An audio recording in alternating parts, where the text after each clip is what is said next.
Shalom la famille, bonne nouvelle, la saison est bonne. Dieu prépare une génération des hommes intègres, les hommes zéro scandale. Je vous annonce une très bonne nouvelle de réveil spirituel. La campagne prophétique octobre 2025, la destruction des totems familiaux.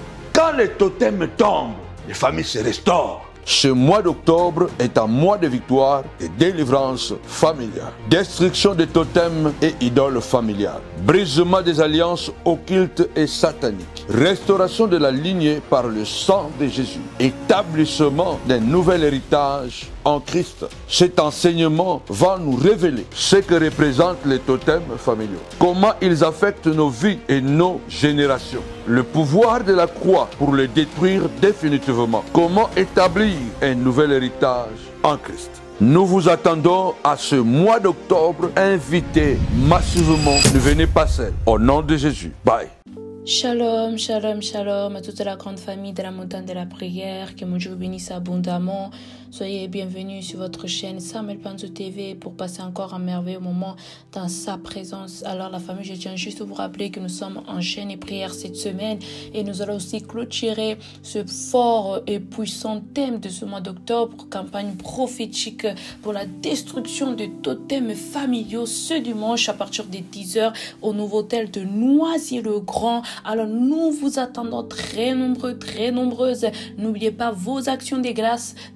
N'oubliez pas aussi d'apporter votre feuille sur laquelle vous avez écrit toutes vos malédictions familiales, tout ce qui vous a empêché d'avancer, tous vos blocages, toutes les limites, donc vraiment toutes les malédictions.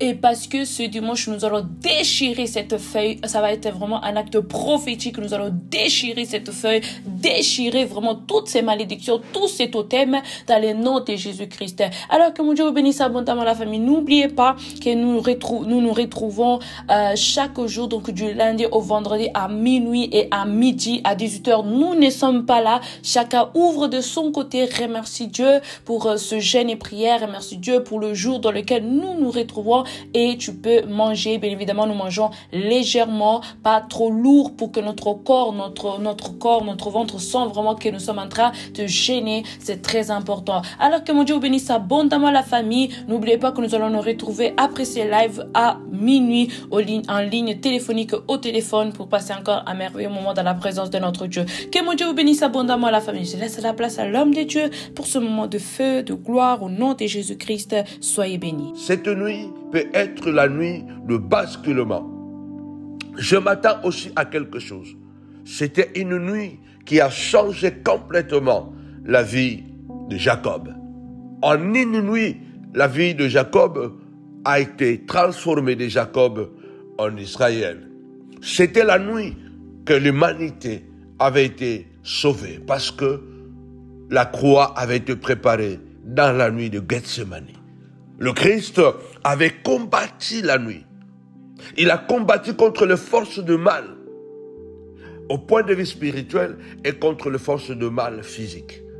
Et le matin, tout ce qui était passé après, la maison de Caïphe, Hérode et la croix, la préparation, était la nuit de Gethsemane.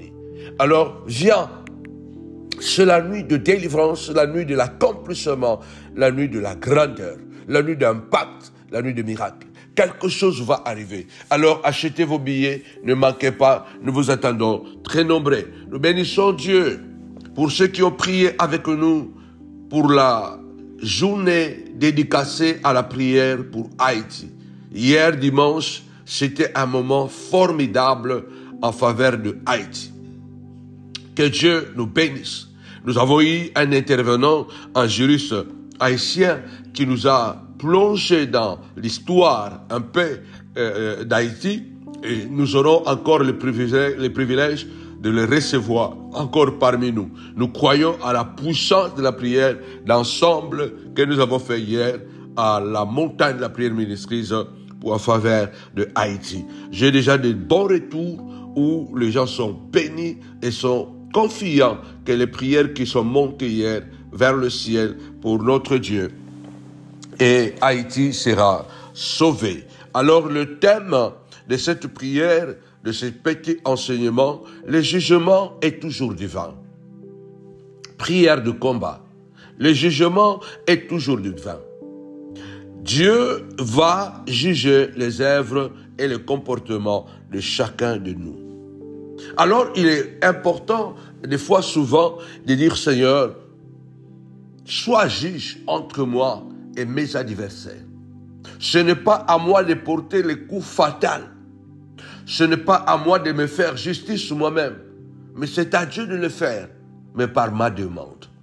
Car lorsqu'il y a un débat où il y a un procès, parce qu'il y a une difficulté, lorsqu'il y a un méfait, c'est à nous d'aller nous présenter devant le tribunal, afin que le juge soit mis au courant de ce qui se passe.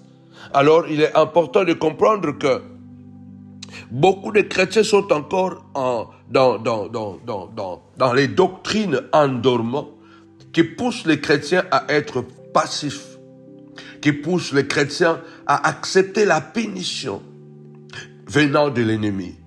Vous savez, on peut nous faire du mal, on peut nous insulter, on peut nous humilier par un acte, par une parole, par une vidéo, comme on le fait aujourd'hui. Mais ce que nous devons savoir, la punition a toute autre nature. Vous savez que la punition, lorsque vous êtes maintenu dans une position qui ne vous plaît pas, dans une position qui vous fait souffrir, mais sauf que, malgré que vous pouvez décider de ne pas y accepter, mais vous restez dans cette position de douleur, de souffrance ou d'humiliation, parce que quelqu'un vous a imposé et vous en avez peur. Vous avez peur et que la réaction de la personne qui vous a puni peut être encore beaucoup plus grave. La punition n'a rien à voir avec un gifle. La punition n'a rien à voir peut-être même avec un injure. La punition, c'est lorsque vous savez que vous pouvez ne pas accepter. Vous savez, quand on était enfant, papa ou maman pouvait nous punir. Vous dire que, voilà, mettez-vous à genoux. Malheureusement, il y a des parents qui abusaient de ça. Regarde au soleil. Il y a beaucoup d'enfants aujourd'hui, voilà, qui souffrent aussi des problèmes des hommes aujourd'hui, qui souffrent aujourd'hui des problèmes des yeux. Parce que quelquefois, on vous met dans une position à genoux, les mains levées, et vous devez regarder le ciel. Et ça faisait très mal. C'est une position très inconfortable. Il se peut même que papa est déjà parti, ou maman même ne se rend même plus compte, mais vous restez dans la même position parce que vous avez peur, ou soit parce que tout simplement c'est une position de soumission. Il faut savoir que le diable, c'est un tortionneur. Et le diable, c'est un tricheur. Le diable, c'est un tricheur, comme j'ai écouté cette expression, la trichomanie. Donc le diable, c'est un tricheur. Il a plusieurs casquettes au fait. Il y a des fois, nous pensons que c'est Dieu, mais ce n'est pas Dieu, c'est le diable qui est derrière cette douleur, cette souffrance. Et je vous rassure, et je vous assure que je préfère souffrir debout que souffrir à genoux. Je préfère souffrir en me battant que souffrir sans rien faire, en souffrir à cause de la peur. Il est important de savoir que Satan, c'est un tortionnaire. La Bible dit qu'il se déguise même en ange de lumière. Et souvent, il peut se passer pour Dieu. Il peut se passer comme si cette situation, elle vient de Dieu, nous devons l'accepter, et pourtant, la situation ne vient pas de Dieu. Elle se déguise en ange de lumière. Parce que Satan, il est un être ou un esprit de manipulation. Alors aujourd'hui, je voudrais que cette prière soit prise au sérieux encore comme toujours. Le jugement est divin, prière de combat. Il est important, nous allons lire la parole de Dieu seulement un verset que nous allons décortiquer. Je veux montrer le danger de faire conscience à un méchant. Partagez. D'ailleurs, Tapez-moi 5 fois. Punition, punition, punition. Il faut te dire que je n'accepte pas la punition. Je peux peut-être même accepter que quelqu'un peut corriger mon fils.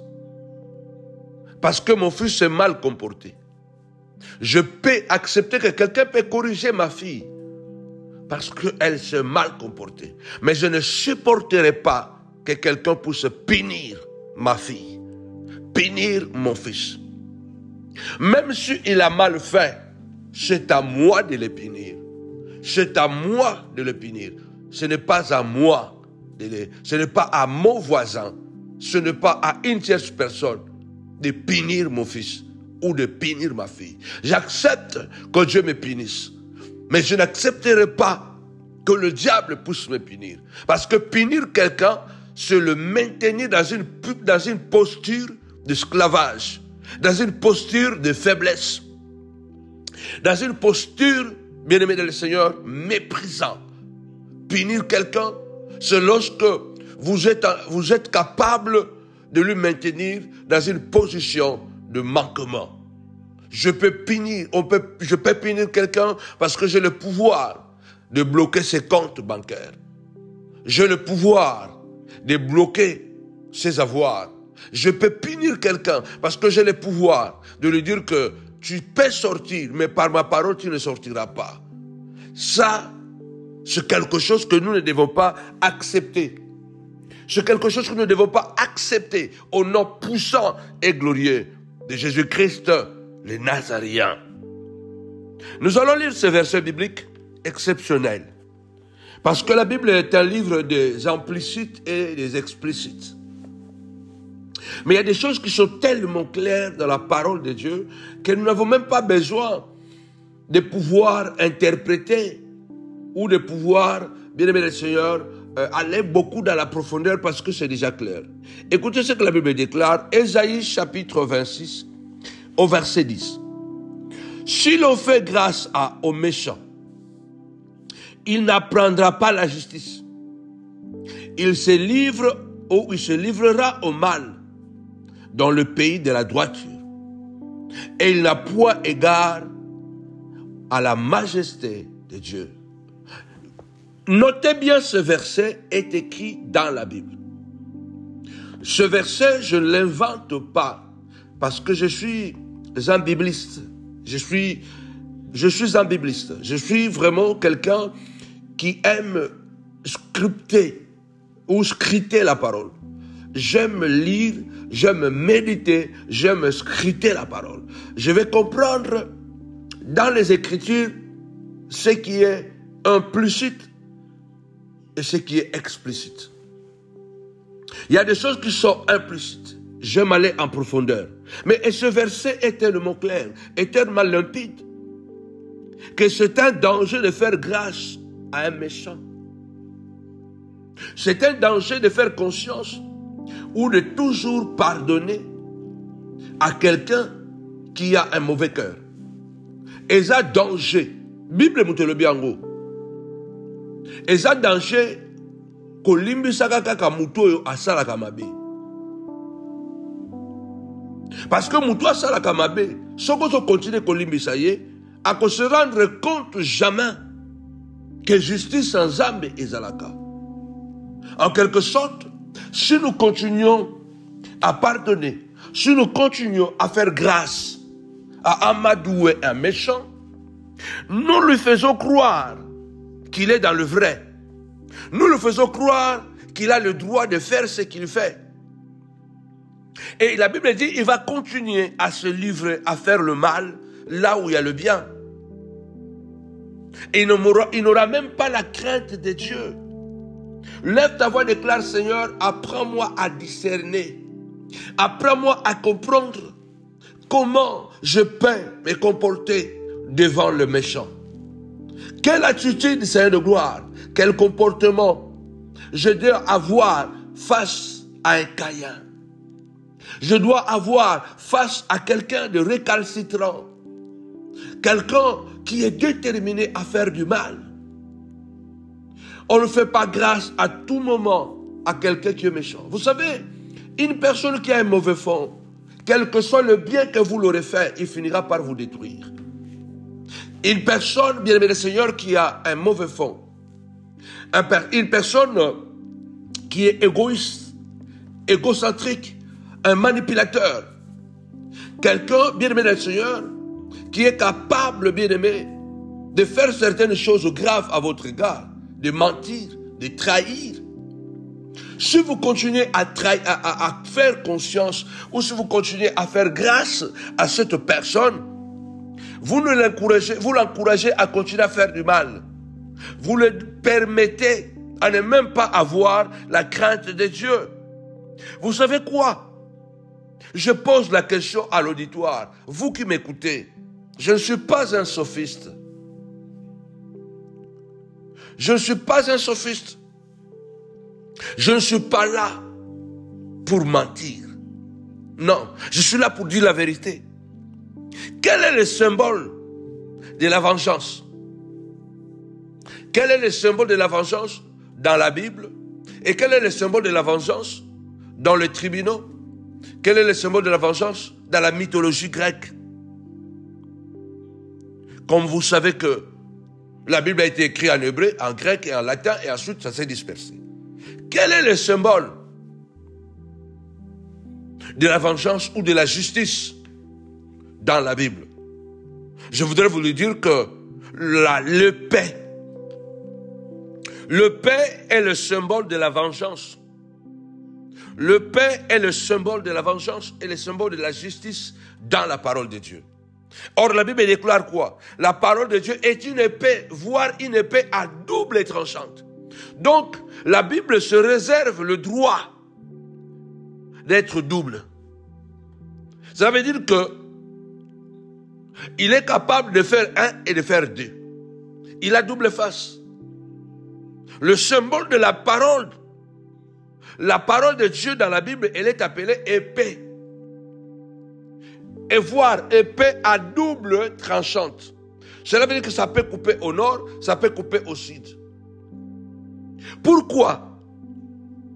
Le fait que l'épée symbolise la justice, la vengeance, la répression, il faut comprendre que l'épée, comme c'est le symbole de la répression et de la justice, je voudrais rappeler que le rôle de l'institution judiciaire est également de sanctionner et non toujours de pardonner. Ça veut dire que pourquoi il y a l'épée à double tranchante? Pourquoi la Bible dit que la parole de Dieu est une épée à double tranchante? Parce qu'au fait, le rôle des institutions judiciaires dans toutes les nations qui se respectent, ces nations sont dotées de constitutions. Et dans les constitutions, il y a des lois. Et dans tous les pays où il y a la justice, c'est parce qu'il y a des institutions établies. Ces institutions ont pour rôle, non pas toujours, bien aimé le Seigneur, de pardonner, de gracier, mais aussi de sanctionner. Mais on nous a appris, nous en tant que chrétiens, que Dieu est tellement amour, Dieu est tellement bon, qu'il ne peut pas sanctionner, qu'il ne peut pas aller au-delà. Non, la parole de Dieu est claire. Le Seigneur est allé jusqu'à dire dans Matthieu chapitre 5, si votre justice ne dépasse pas celui des pharisiens et des scribes, le royaume des cieux vous sera privé. Donc, il y a une unité de mesure. Il y a une manière de faire. Si on ne le fait pas, il y a une sanction. La Bible est un livre de sanctions. Certes, ce n'est pas à nous d'octroyer ce pouvoir, de se venger nous-mêmes. Mais nous avons le devoir de déposer les dossiers aux institutions compétentes. Et de ce cas, de facto, nous devons déposer notre prière auprès du trône de Dieu. Comme il est écrit, demandez, vous recevrez. Cherchez, vous trouverez. Frappez, l'on vous ouvrira. dans Luc chapitre 16, le Seigneur dit que la veuve est allée devant l'institution judiciaire. Fais-moi justice à ma partie adverse. Vous connaissez bien l'histoire du juge unique et la veuve. Donc Jésus-Christ nous apprend que il y a des institutions divines. Parce qu'il dit, lorsque la veuve va devant cette institution corrompue, le juge était corrompu, il ne respectait personne, il n'avait pas égard à Dieu, il ne respectait ni les hommes, ni Dieu. Mais la persévérance, la veuve avait tellement déposé très bien son dossier, par la persévérance et l'insistance, Jésus dira, le juge finit par craquer en disant que même si je ne crains personne, même si je n'ai égard à personne, et que je ne respecte pas Dieu, et que je ne crains pas Dieu, mais néanmoins, je ferai justice à cette femme pour qu'elle ne vienne pas sans cesse me casser la tête. Écoutez, dit Jésus, ce que dit le méchant juge, le corrompu juge. À combien plus forte raison votre Père, Luc chapitre 18, pardon, à combien plus forte raison votre Père céleste ne vous rendra-t-il pas justice à ses enfants qui crient à lui nuit et jour? Et c'est clair, noir et blanc. Ésaïe 26 dit, si l'on fait toujours grâce à un méchant, il n'apprendra pas la correction. Il n'apprendra pas la justice. Il va continuer à se livrer au mensonge, à la manipulation, dans le pays de la droiture, dans une famille de droit, dans une famille où il y a la droiture, dans un milieu, dans une entreprise, dans un endroit où il y a la droiture. Et il n'aura même pas la crainte de Dieu. C'est pourquoi je suis en train de dire que le rôle de toute institution judiciaire, c'est de corriger, c'est de pouvoir faire grâce, de pouvoir récupérer, mais aussi de pouvoir sanctionner.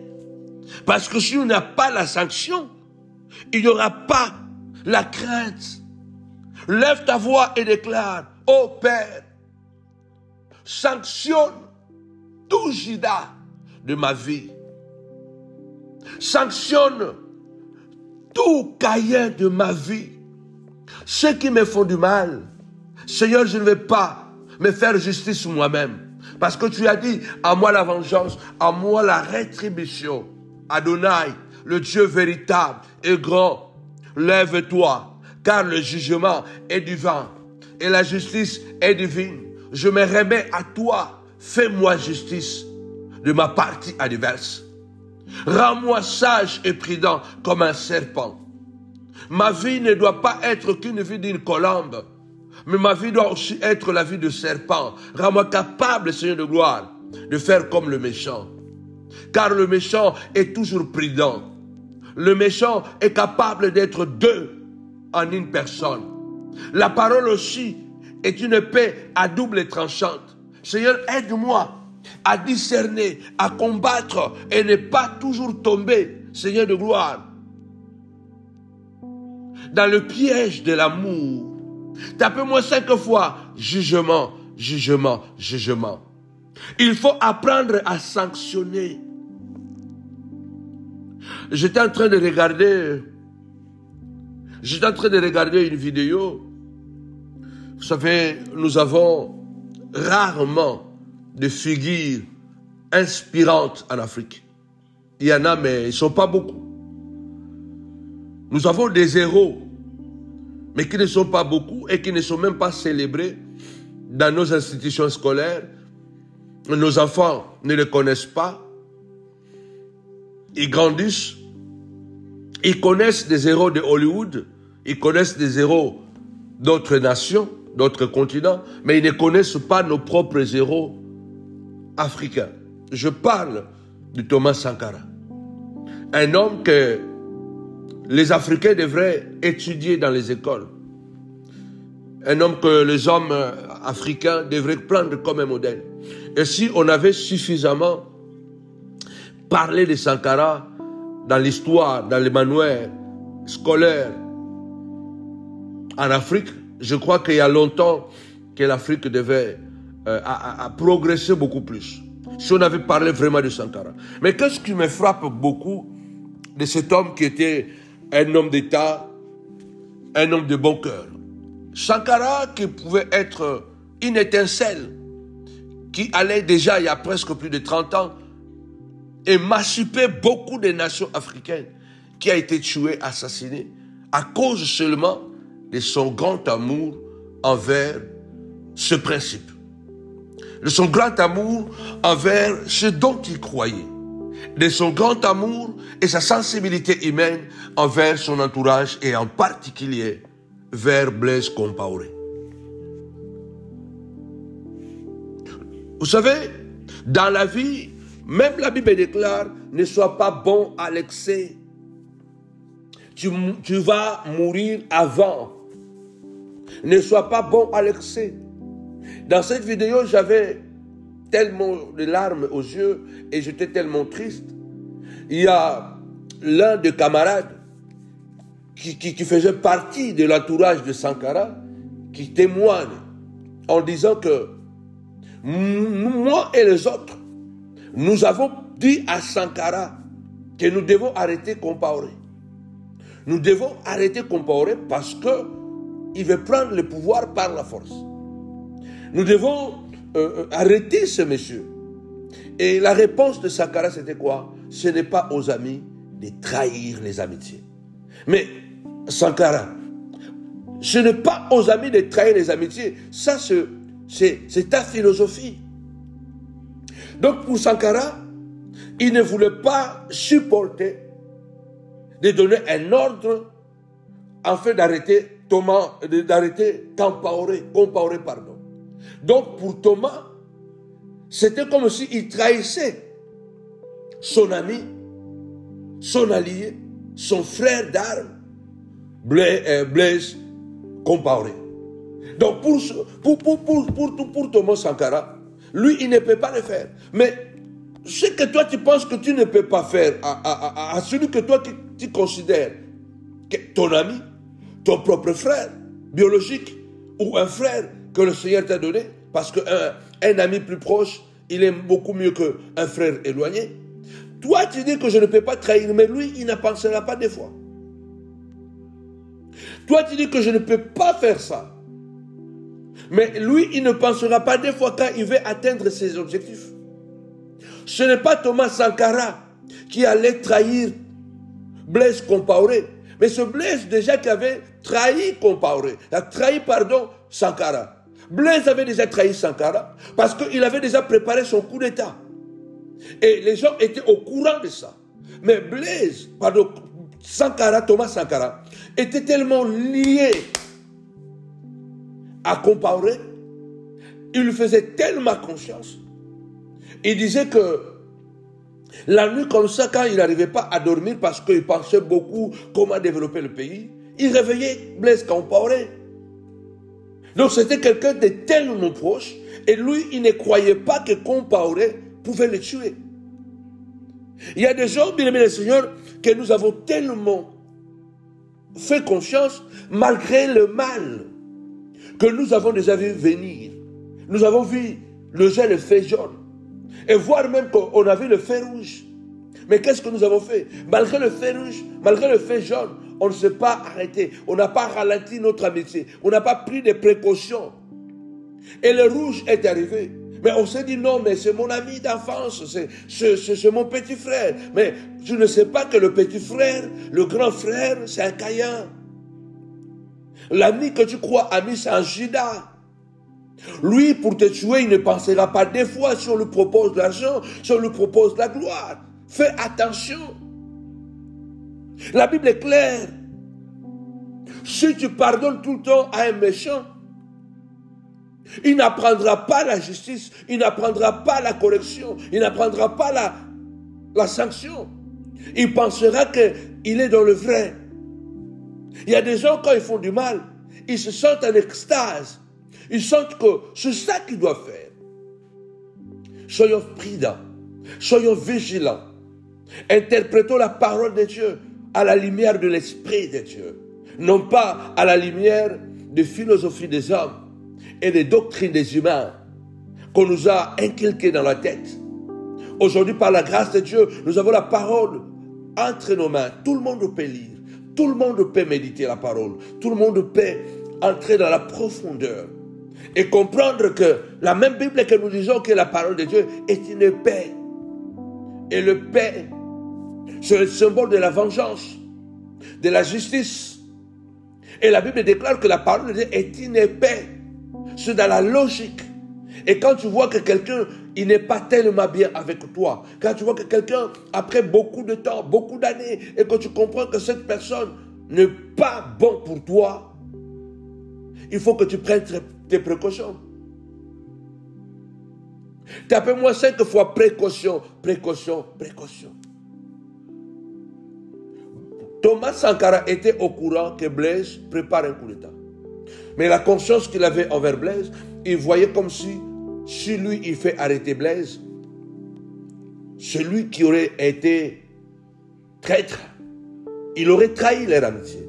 Mais si moi, je comprends que la personne sur qui je fais confiance, la personne avec qui je partage mes douleurs, mes confidences, et je comprends que cette personne n'est pas une bonne personne, je comprends que cette personne est prête à me détruire, je dois me défendre. Ce n'est plus la trahison.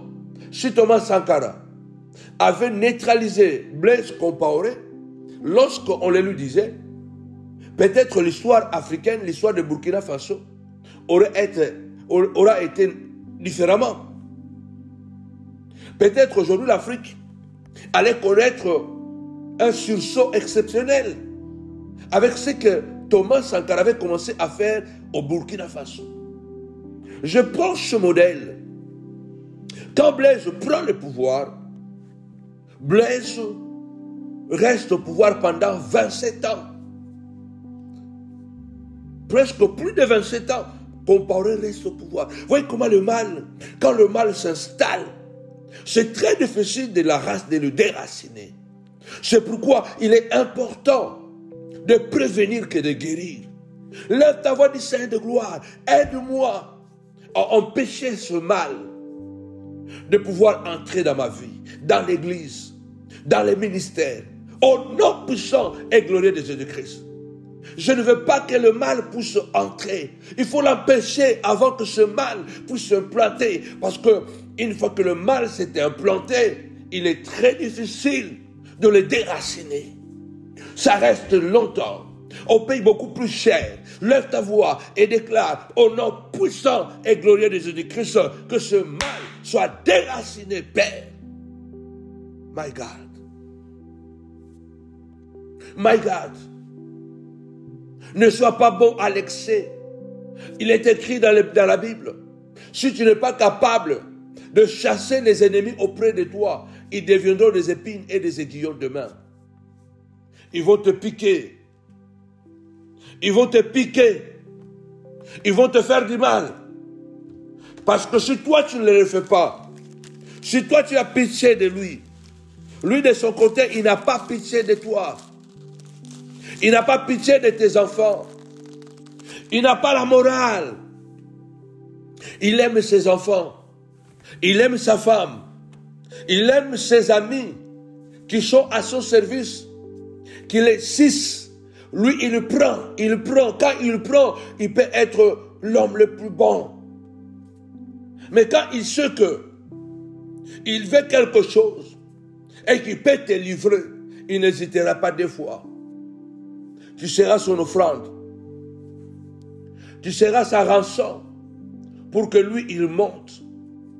Il n'y pensera pas 2 fois. Compaoré n'a pas pensé 2 fois.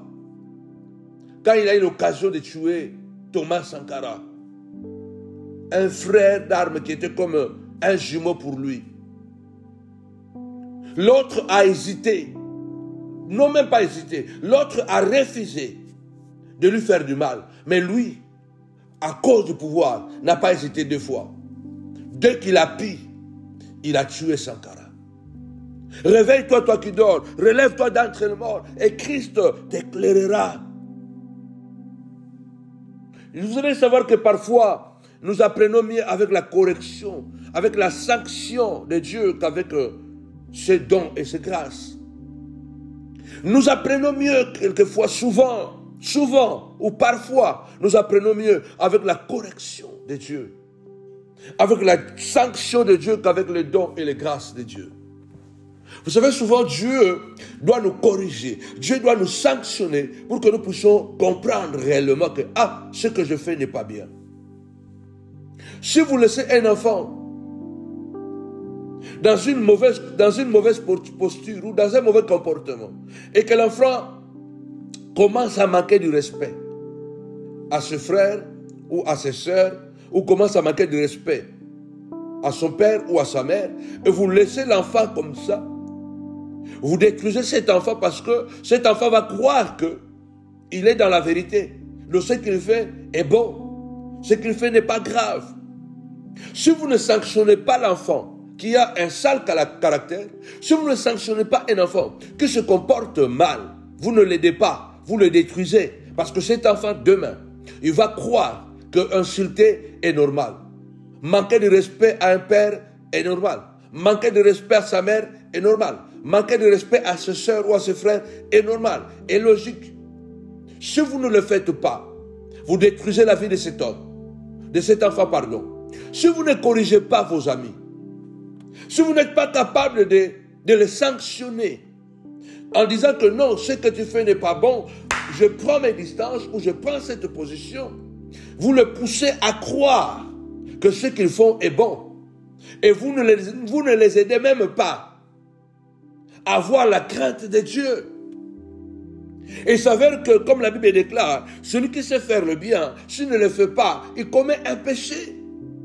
Il s'avère qu'en vouloir être tellement bon, en vouloir être tellement bon envers les gens qui sont méchants, nous péchons. Et tout ça, tant que nous linga, nous allons tellement malamu na batu ya mabe, nous sala lisumu. Parce que Bible dit, eza lisumu, oyo mutu abi ko sala bolamu, pezo sala ngote, au sala lisumu. Soki yo lelo, o corriger banana yote, banana ba koli, ba komi ba impoli, ba komi ba beyibi lobi.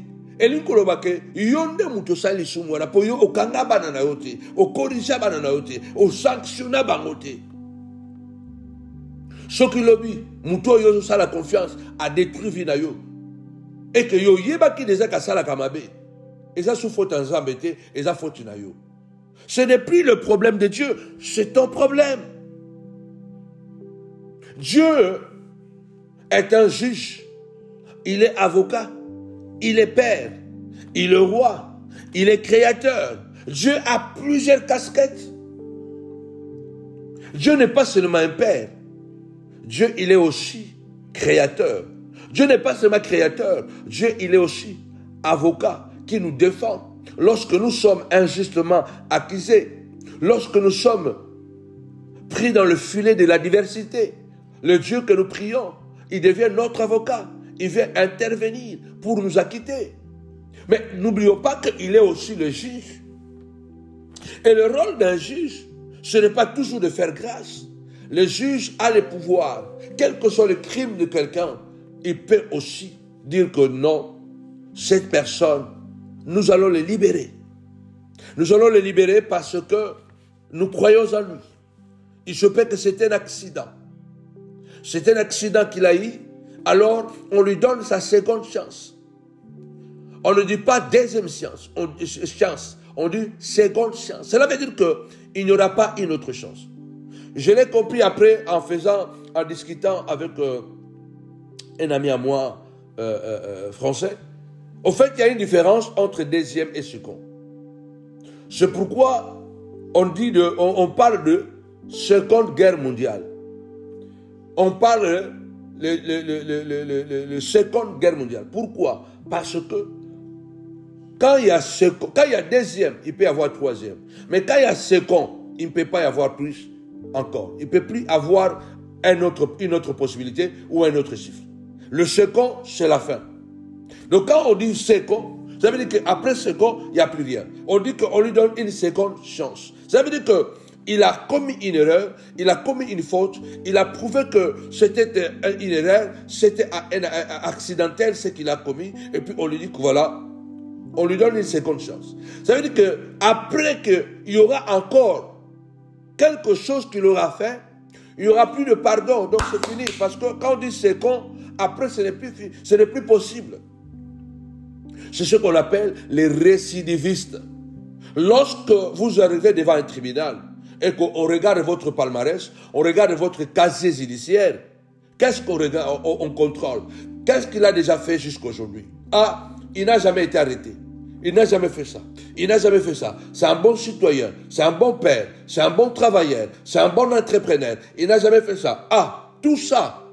Il a aidé ici. Il a aidé là-bas. Il a sauvé ici. Bon. Par rapport à la gravité de la situation, malgré que la situation est grave, mais il a notre compassion. On lui donne une seconde chance. Il n'ira pas en prison. On va la quitter, mais il est sous contrôle. Il est sous contrôle. On appelle ça sursis. Ça veut dire qu'on peut dire que pendant 2 ans, pendant 5 ans, vous êtes en sursis. Quand vous êtes en sursis, ça veut dire que vous êtes sous contrôle. Vous n'avez plus le droit de commettre les mêmes erreurs ou les mêmes méfaits que vous avez commis. Si vous le commettez, il n'y a même plus un jugement, c'est directement en prison. Mais qu'est-ce que les chrétiens font? On veut cautionner le mal. On veut tout le temps se dire que non, en tant que chrétien, il faut toujours pardonner. Mais oui, le pardon, c'est le cœur même de l'évangile. Le pardon, c'est le socle de la nouvelle alliance. Mais ce pardon a un prix. Ce pardon a un prix. Même Dieu le dit dans Hébreu. Si la parole annoncée par les anges a eu son effet envers ceux qui l'ont négligé, ont été sanctionnés, quel sera le châtiment pour ceux qui auront négligé le don de Dieu, le sang précieux de l'agneau, du Fils de Dieu? Donc la Bible dit que si nous sommes pardonnés et que nous commençons à prendre à la légère ce sacrifice que Christ a fait, la sanction sera encore beaucoup plus sévère que dans le passé. C'est pourquoi il est écrit, celui qui pêche volontairement, ce péché n'a plus de pardon. La Bible dit clairement, il y a un danger de toujours pardonner à quelqu'un qui se comporte mal. Il y a un danger de donner crédit à quelqu'un que nous savons que c'est un menteur, c'est un manipulateur, c'est un hypocrite, c'est un violent, un adultère, quelqu'un qui est prêt à tout pour son ego, pour sa gloire. Il est impératif pour nous de lire Ésaïe 26, 10. Si l'on fait grâce aux méchants, il n'apprendra pas la justice. Il continuera à se livrer au mal dans la famille, dans l'église, dans l'entreprise. Et il n'aura pas la crainte de Dieu. Ceux qui vont continuer à s'épeler dans le salamabe. Vous continuez à cautionner ma benaye. Pour avoir la capacité à kolamba batu. Avoir la capacité à kolela. Vous continuez à continuer à salamabe na famille, na église, na société. Et puis, na katina mukili oyo. Et en plus, c'est grave. À kobanga jamais nzambe. Pour y est pour naye, oya sala keza malamu. Pourquoi tu banga nzambe? Tu banga nzambe parce que tu dis que nzambe azabolingo, mais nzambe pe abetaka. Pourquoi nous avons la crainte de Dieu? Parce que nous savons que Dieu est amour, Dieu est compatissant, Dieu est miséricordieux, mais nous savons aussi que Dieu punit. Dans l'ancienne alliance, Nadab et Abihu, les 2 enfants du souverain sacrificateur Aaron, qui ont amené le feu étranger devant l'autel de Dieu. Le même feu qui était descendu pour consumer les offrandes le matin, et tout le monde était en joie. Le même feu était descendu pour le consumer le soir. Vous allez dire, mais ça c'était dans l'Ancien Testament. Nous sommes dans la Nouvelle Alliance. Nous sommes dans le livre des Actes, je crois, chapitre 5. Anania et Saphira, ils amènent un tout petit mensonge. Ce n'est pas grave ce que Anania et Saphira ont fait. Ce n'est pas grave ce que Anania et Saphira ont fait. Pour moi, ce n'était pas tellement grave. Les terrains les appartenaient. Ils sont tombés dans un piège. Bon, comme les autres vendaient les terrains et donnaient tout l'argent aux pieds des apôtres. Et aussi se sont dit, bon, nous, si on va vendre notre terrain, on va donner l'argent aux apôtres. Mais le deal était que si tu vends le terrain 10 000, tu donnes tous les 10 000 à l'église. Le deal était que si tu vends le terrain 100 000, tu donnes tous les 100 000 à l'église. Ou soit, tu viens, tu dis que je l'ai vendu 100 000, mais je donne à l'église 5 000 et je garde 95 000. Ou je donne à l'église 50 000, je garde 50 000. Ça veut dire que tu devais dire la vérité. Mais eux, ils ont vendu le terrain et ils sont venus, ils ont déposé l'argent et ils ont dit que voilà, c'est tout ce que nous avons vendu, que nous déposons ici. Ça, c'est la somme totale, la totalité de la somme que nous déposons à vos pieds. Et le Saint-Esprit, ce n'est même pas Pierre, le Saint-Esprit qui est l'Esprit de Dieu, l'Esprit là qui était dans le désert, dans le tabernacle, le même Esprit là qui avait tué Nadab et Abihu, est venu entrer encore dans Pierre. Il a dit, non, il ment. Et Pierre a dit à Anania, il dit, mais Anania, est-ce que c'est à ce prix que tu as vendu le terrain? Anania pouvait se dire que non, bon, c'est à ce prix, ou non, je l'ai vendu 10 000, mais j'ai amené 5 000. Anania dit quoi? Bon, non, c'est à ce prix que j'ai vendu le terrain. C'est un petit mensonge, ce n'est pas grave. Hein? Ce n'est pas toi et moi, ce n'est pas grave, nous sommes dans ce temps. Mais là, écoutez l'Esprit dit par Pierre, Anania, comment tu as permis que Satan entre dans ton cœur pour mentir au Saint-Esprit? Oh, est-ce que Anania voyait Saint-Esprit ou il voyait Pierre? Anania bana comme on a molimo santo, mais bana comme on a Pierre. Na Jean, na Jacques, na Bamesous.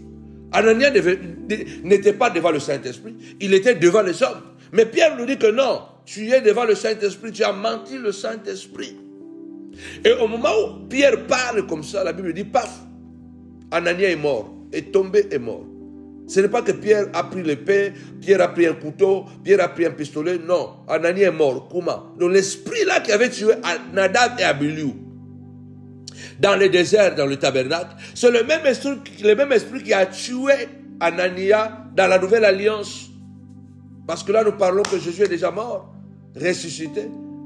Le Saint-Esprit est déjà venu dans la chambre haute. La nouvelle alliance vient de débiter officiellement avec les apôtres. Elle est là, la nouvelle alliance. Mais la justice de Dieu n'est pas absente. La sanction de Dieu n'est pas absente. Prions vraiment, demandons vraiment à Dieu de nous donner cette capacité de pouvoir nous positionner comme Dieu. Saphira est venue sa femme quelques heures plus tard. Pierre nous pose encore la question, il est sous l'onction du Saint-Esprit. Il pouvait dire, Saphira, attention, dis la vérité parce que ton mari vient de mourir. Il lui dit encore, est-ce que c'est à ce prix-là que vous avez vendu le terrain? Saphira, la femme d'Anania, dit oui, c'est à ce prix-là que nous avons vendu le terrain. Pierre dit, ah, donc toi et ton mari, vous vous êtes mis d'accord pour nous humilier, pour humilier le Saint-Esprit, pardon. Voilà ceux qui ont emporté ton mari, viendront t'emporter. Et quand il a fini de dire comme ça, Anania, paf, est morte. Donc vous comprenez que notre Dieu est un Dieu de justice, de sanctions, de correction. Il est Dieu parce qu'il est capable de sanctionner. Ne continuez pas à cautionner le mal en vous disant que non, de toutes les façons, c'est Dieu qui sait. Mais c'est Dieu qui sait, mais moi, je ne veux plus que cette personne m'approche parce qu'il finira par me tuer. Si Compaoré n'avait pas tué Thomas Sankara, est-ce que plus de 30 ans après, nous pouvons imaginer ce que Blaise pouvait faire de Burkina Faso et les faits de Burkina Faso qui se serait répandu dans l'Afrique tout entière. Il y a des pays qui auraient déjà plongé dans les révolutions il y a longtemps, il y a plus de 30 ans passés. Mais son bon cœur a retardé la révolution africaine. Parce qu'un peuple doit toujours avoir un leader. Un peuple doit toujours avoir une image. Un peuple doit toujours avoir une référence. Et quand vous regardez en Afrique, je parle aux Africains, tous ceux qui étaient de véritables patriotes, de véritables panafricains, on les a assassinés parce qu'ils étaient un danger.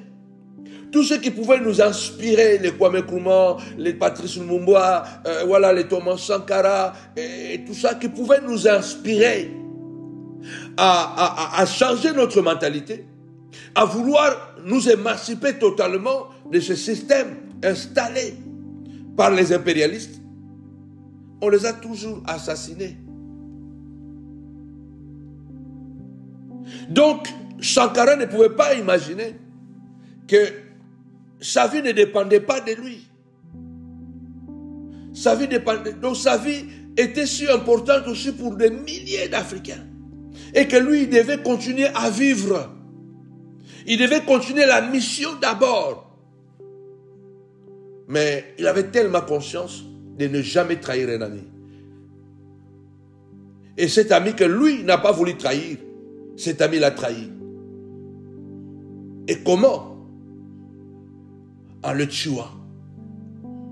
Si quelqu'un est à côté de toi et que lui, il est capable de te trahir, et que toi, tu réagis, toi, tu n'es pas un traître. Toi, tu es un homme prudent. Toi, tu es un homme sensé. Tu es un homme prudent. Tapez-moi 5 fois. Prudence, prudence, prudence. Tu es un homme prudent. Malheureusement, nous sommes faits de la chair, du sang. Nous avons des émotions, nous avons des sentiments. Et quelquefois, malheureusement, nos émotions et nos sentiments prennent le dessus sur la volonté et la conscience. Quelquefois, nous prenons des décisions, non pas par la volonté, non pas parce que nous avons réfléchi. Nous prenons des décisions par sentiment, parce que nous aimons la personne, parce que nous ne voulons pas être décrit comme quelqu'un qui a trahi. Mais tu n'as pas trahi. Tu t'es seulement défendu. Tu t'es seulement protégé. Si tu ne cries pas, les gens n'entendront pas. Et ces personnes vont encore même faire beaucoup plus salir ta mémoire. Les gens méchants, même quand tu meurs, ils vont maintenir à salir ta mémoire. J'ai regardé l'histoire de Patrice Lumumba, que je regarde, ça fait des années que je connais assez cette histoire. Vous ne pouvez pas imaginer le cynisme qui existe dans le monde quand les gens sont méchants. Les gens sont tellement cyniques, flegmatiques, comme j'aime le dire, sans émotion, sans état d'âme. Les gens, bien aimés, quand ils sont méchants, ils ont un comportement que vous ne pouvez pas saisir. Ils sont capables d'être deux à la fois. Ils peuvent être bons à l'extrême et être méchants à l'extrême. L'histoire veut que, pendant que Mobutu proclame Patrice Lumumba héros national, qu'il est mort, mais Patrice Lumumba n'est pas encore mort. Il l'a vendu. Lumumba n'est pas encore mort, mais on le proclame déjà héros national. Voilà, il est mort. Et pourtant, il n'est pas encore mort. Il y a un cynisme. Parce que lui, il voulait le pouvoir. Lumumba voulait la liberté du peuple africain. Mobutu voulait le pouvoir. C'est ça. Donc, soyons pragmatiques. Même quand on est spirituel, même quand on a un bon cœur, et que nous aimons beaucoup les personnes qui sont autour de nous. Mais si la personne c'est un caïn, prends tes distances. Si la personne c'est un Judas, prends tes distances. Si la personne c'est un serpent, prends tes distances. C'est la Bible qui le dit. si vous n'êtes pas capable de chasser vos ennemis autour de vous, ils deviendront des épines et des aiguillons. Ils vont vous détruire, ils vont vous blesser. Ils vont finir par vous tuer. Dieu a tout fait pour convaincre Caïn de ne pas commettre ce crime. Mais Caïn a fini par commettre son crime. Il est important, même en tant que chrétien, d'être très éveillé. Je répète bien, il y a un danger quand vous continuez à rire avec un méchant. Il y a un danger quand vous continuez à cautionner le mal. Il y a un danger quand vous continuez, bien-aimé, à faire grâce à quelqu'un qui n'est pas bon, qui a un cœur méchant. Je l'ai vécu dans ma peau. Je l'ai vécu dans ma peau. Vous pouvez les protéger comme vous voulez. Ils se sentiront même comme si ils sont en mission, au fait. Que vous êtes au service. Donc vous êtes là pour le servir. Vous protégez leurs infidélités. Vous protégez leurs adultères. Vous protégez leurs mensonges. Vous protégez. Vous les protégez, vous les aimez de tout cœur. Vous souhaitez leur élévation. Mais vous savez qu'ils vous critiquent, ils parlent le mal de vous derrière le dos, ils mentent sur vous, mais vous comptez les faire. Lorsque vous allez vous réveiller, ça peut être très tard ou trop tard, qu'ils ont pris une très longueur d'avance et que ça prendra du temps pour le déraciner. Mobutu, après avoir participé à la mort de Lumumba, parce qu'il le savait,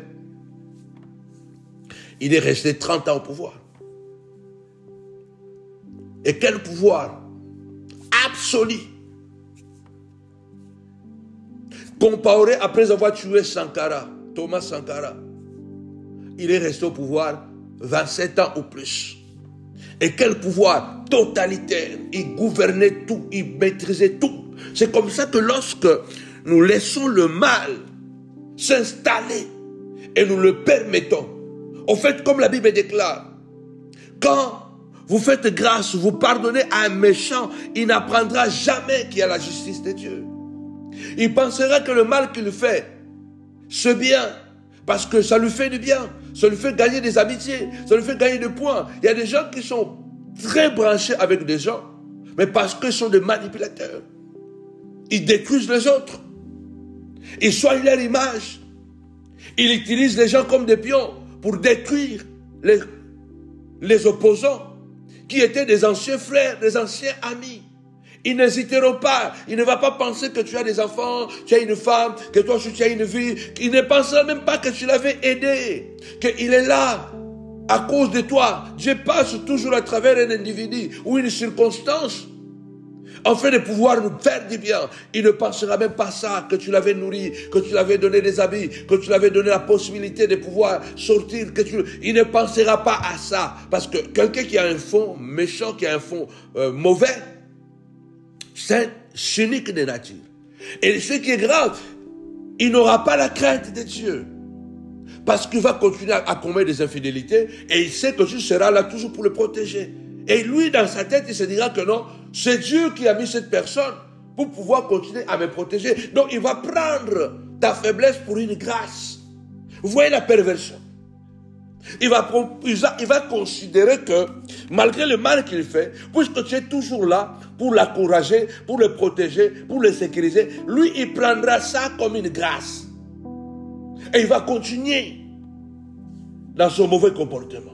C'est pourquoi la Bible déclare: ne faites pas grâce aux méchants. Il faut que le méchant, de temps en temps, il doit être mis face à ses actes. C'est pourquoi je vous ai dit, la justice est symbolisée par l'épée. Dans toutes les institutions humaines, même la Bible est symbolisée par l'épée. Pourquoi? L'épée rappelle que le rôle de l'institution judiciaire est également de sanctionner et non pas seulement de pardonner. Tu as le droit de sanctionner cette amitié. Tu as le droit de sanctionner Ça veut dire que tu as le droit de te protéger. Tu as le droit de dire que je ne vais pas. Si seulement ce jour-là, Abel n'avait pas accompagné Caïn dans la brousse, au champ, peut-être il n'allait pas être mis à mort par ces derniers. Soki ka mukolo wana Caïn, Abel accompagna ki ndeko na ye Caïn te na bilanga. Tant soupenda kufate. Batu boni toujours accompagner. Yo accompagné pour aider ye, babomi yo. Tu l'accompagnes pour l'aider, mais il te tue. Attention, on peut accompagner nos assassins. On peut accompagner nos assassins. Que Dieu nous épargne. Lève ta voix du Seigneur de gloire. Aide-moi de ne pas accompagner mon assassin. De ne pas accompagner celui qui va me détruire. De ne pas accompagner celui qui va détruire ma destinée. De ne pas accompagner celui qui va détruire mes enfants. De ne pas accompagner celui qui va détruire mon ministère. Oh my God, lève ta voix, déclare cela. Dis Seigneur de gloire, Abel a accompagné Caïn. Il a accompagné son assassin. Combien de fois par amour tu as accompagné des gens qui demain se sont transformés à des bourreaux. Se sont transformés à des sorciers de ta vie. Ils ont détruit ta destinée. Ils ont détruit tes enfants. Ils t'ont ralenti dans ton parcours pour aller vers la sommité. Lève ta voix du Seigneur de gloire. Sois l'épée dans les amitiés, dans mes amitiés. Sois épais dans mes relations. Sois épais, Seigneur de gloire. Je pardonne, mais je sanctionne aussi.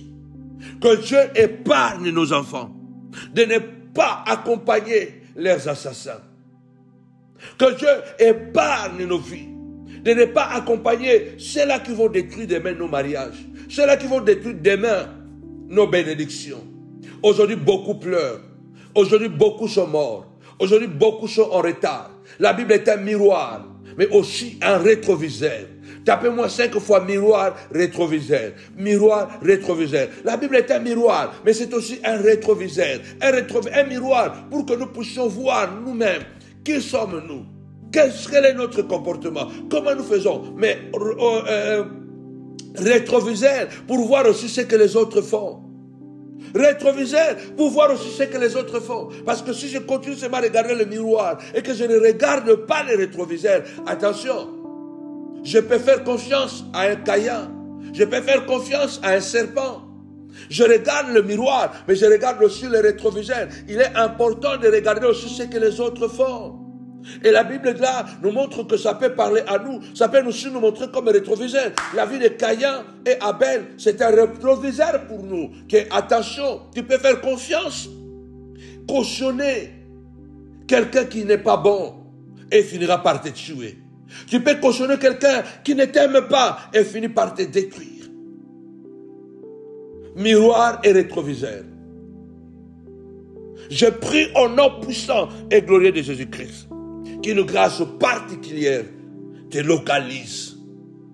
Alors, n'oubliez pas, nous avons grande veillée de prière. Le message est percutant.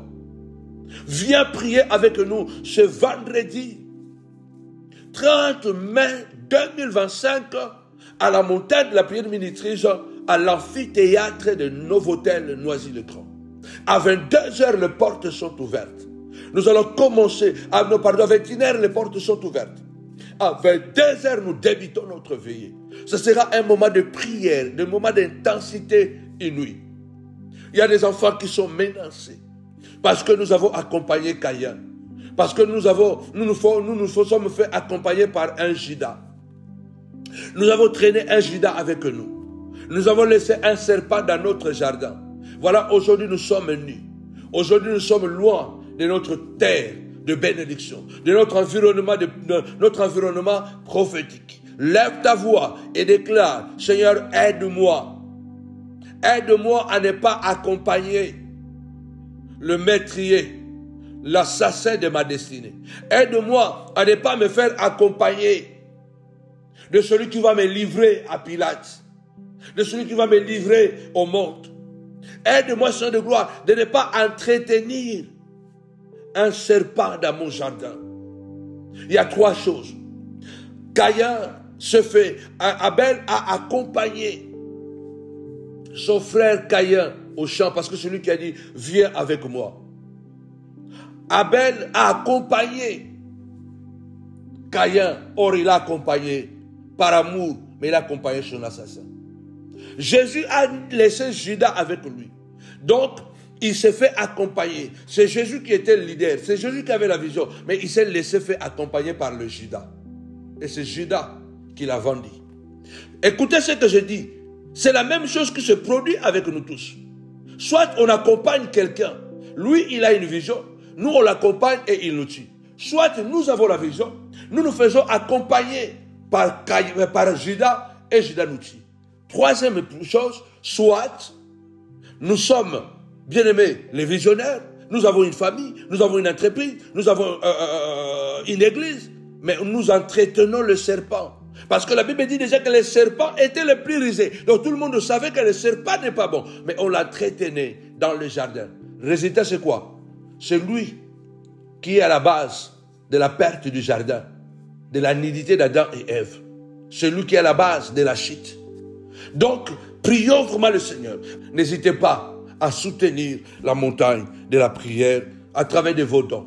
Avec Jésus, c'est toujours possible. Avec Jésus, c'est toujours possible. Bye bye. Amen, amen, amen. Que mon Dieu vous bénisse abondamment, la famille. Rendez-vous tout à l'heure à minuit au téléphone. Ne manquez pas pour ce moment de feu, encore une fois de plus. Et surtout, n'oubliez pas qu'à midi, donc jeudi à midi, nous serons là et nous ne serons... Donc, je tiens à rappeler que nous sommes là seulement à minuit et à midi, à 18h. Nous ne sommes pas là. Chacun ouvre de son côté, prie, tu pries de ton côté, tu pries, tu bénis Dieu pour, voilà, l'ouverture de cet autre nouveau jour de jeûne et prière. Et à minuit, on se retrouve encore une fois de plus. Alors que mon Dieu vous bénisse abondamment la famille. Ne manquez pas ce dimanche à partir des 10h. N'oubliez pas votre action de grâce. N'oubliez pas votre feuille où vous allez écrire toutes vos malédictions, bien-aimés, pour déchirer cela, bien-aimés, ce dimanche dans le nom de Jésus-Christ. Que mon Dieu vous bénisse abondamment. Avec Jésus, c'est toujours possible. Avec Jésus, c'est toujours possible. Koina, que l'Éternel reste avec nous. Je vous dis rendez-vous tout à l'heure à minuit. Soyez bénis la famille. Rendez-vous tout à l'heure à minuit. Shalom la famille. Bonne nouvelle. La saison est bonne. Dieu prépare une génération des hommes intègres, les hommes zéro scandale. Je vous annonce une très bonne nouvelle de réveil spirituel. La campagne prophétique octobre 2025. La destruction des totems familiaux. Quand les totems tombent, les familles se restaurent. Ce mois d'octobre est un mois de victoire et délivrance familiale. Destruction des totems et idoles familiales. Brisement des alliances occultes et sataniques. Restauration de la lignée par le sang de Jésus. Établissement d'un nouvel héritage en Christ. Cet enseignement va nous révéler ce que représentent les totems familiaux. Comment ils affectent nos vies et nos générations. Le pouvoir de la croix pour les détruire définitivement. Comment établir un nouvel héritage en Christ. Nous vous attendons à ce mois d'octobre. Invitez massivement. Ne venez pas seul. Au nom de Jésus. Bye.